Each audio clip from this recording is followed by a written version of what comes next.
Praise the lord. ప్రభువునందు సహోదరి సహోదరులకు యేసు ప్రభు వారి అమూల్యమైన నామమున శుభములు తెలియజేస్తున్నాం. ఈరోజు దేవుని వాక్యాన్ని వినటానికి మీరు సిద్ధంగా ఉన్నారని నేను నమ్ముతున్నాం.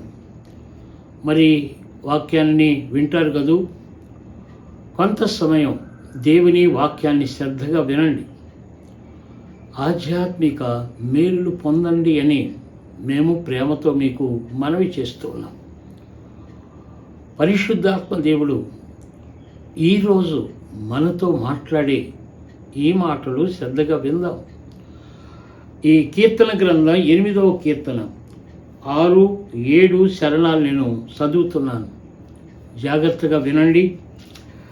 నీ చేతి పనుల మీద వానికి అధికారం ఇచ్చి ఉన్నావు. గొర్రెలన్నిటినీ, ఎడ్లన్నిటినీ, అడవి మృగములను, ఆకాశ పక్షులను, సముద్ర మత్స్యములను, సముద్ర మార్గములో సంచరించు వాటన్నిటినీ నీ పాదముల కింద నీవు ఉంచి ఉన్నావు. ఎంత గొప్ప అధికారం! ఈరోజు చాలామంది మనుష్యులు దేవుడిచ్చిన అధికారాన్ని దుర్వినియోగం చేసుకుంటున్నారు. చాలామంది క్రైస్తవులు, విశ్వాసులు కూడా దేవుడిచ్చిన గొప్ప అధికారాన్ని పోగొట్టుకొని సైతానుకు బానిసలైపోతున్నారు. ఎందుకనగా దేవుని వాక్యాన్ని సరిగా వినక, దేవుని వాక్యాన్ని శ్రద్ధగా చదవక, దేవుని వాక్యాన్ని ధ్యానించక దేవుని అధికారాన్ని పోగొట్టుకుంటున్నారు. ఆయన మనకు సర్వాధికారాన్ని ఇవ్వటానికే శిలువలో బలి అయిపోయాడు.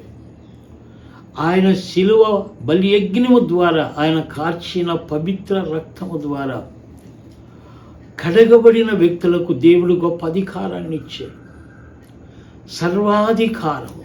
అదే దేవుడు అన్నాడు, సర్వాధికారాన్ని నేను మీకు ఇస్తున్నాను అన్నాడు. ప్రియమైన సహోదరి సహోదరుల, ఈ సత్యాన్ని నీవు గ్రహించాలి అని ప్రేమతో మనవి చేస్తున్నాను. అందుకే ఇక్కడ చదవబడిన వాక్యములో నీ చేతి పనులన్నిటి మీద వానికి అధికారం ఇచ్చావు. సృష్టి అంతటి మీద దేవుడు అధికారాన్ని ఇస్తే ఈరోజు సృష్టికి భయపడుతున్నాడు, సృష్టికి సాగిలపడుతున్నాడు, సృష్టిని పూజిస్తూ ఉన్నాడు, సృష్టికర్త అయిన దేవుణ్ణి మరిచిపోతున్నాడు.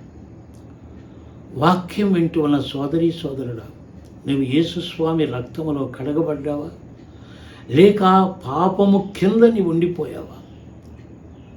పాపపు బానిసత్వములో నీవు ఉన్నట్లయితే ఇప్పుడే దేవుని వాక్యం వింటూ ఉన్న నీవు యేసు ప్రభు పాదాల దగ్గర నేను పాపిని అని ఒప్పుకొని ఆయన రక్తములో కడగబడి ఆయన బిడ్డగా మార్పు చెందితే తిరిగి ఈ అధికారం దేవుడు నీకు ఇస్తాడు. అన్నిటి మీద అధికారం. ఇక నీవు దేనికి భయపడవలసిన పని లేదు. దేవుడు ఆ సర్వాధికారాన్ని నీకు ఇవ్వాలని ఆశిస్తూ ఉన్నాడు. కానీ పాపాన్ని విడిచిరా, దుర్మార్గతను విడిచిరా, ఆ చెడ్డ అలవాట్లను విడిచిరా, దేవుని వైపు తిరుగు. యేసు రక్తము నిన్ను శుద్ధి చేస్తుంది. యేసు రక్తము ప్రతి పాపము నుండి మనలను పవిత్రులుగా చేయనని లేఖనము సెలవిస్తున్నది. ఏమంటారు?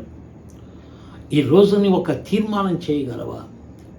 ప్రభువా, నీవిచ్చిన అధికారాన్ని నేను పోగొట్టుకున్నాను. నా పాపిష్టి పనులను బట్టి, చేయకూడని దుర్మార్గ పనులను బట్టి, నా హృదయంలో పాపము బరితెగిపోవటాన్ని బట్టి నీ అధికారాన్ని నేను పోగొట్టుకున్నాను. నీ రక్తముతో నన్ను కడిగి శుద్ధి చేయమని నీవు గనుక నీ ప్రతి పాపాన్ని ప్రభువు దగ్గర ఒప్పుకుంటే అన్నిటి మీద సర్వాధికారాన్ని నీకు ఇవ్వాలని దేవుడు ఆశిస్తున్నాడు.